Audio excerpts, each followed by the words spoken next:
Nuo spalio mėnesio dėl kontrabandinių balionų civilinėje aviacijoje keliamos grėsmės Vilniaus oro uostas buvo uždarytas 15 kartų, daugiau negu 60 valandų.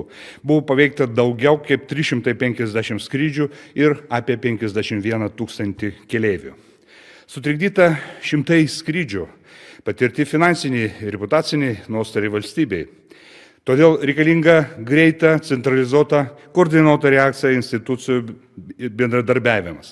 Kariuomenė sugeba, ekstremali situacija duoda galimybės kariuomeniai kartu dalyvauti patruliuojant ir stabdant automobilius, taip pat veikti teritorijose, kurios yra ir arčiau sienos, būtent vykdant užduotį susijusią su ekstremalios situacijos valdymu.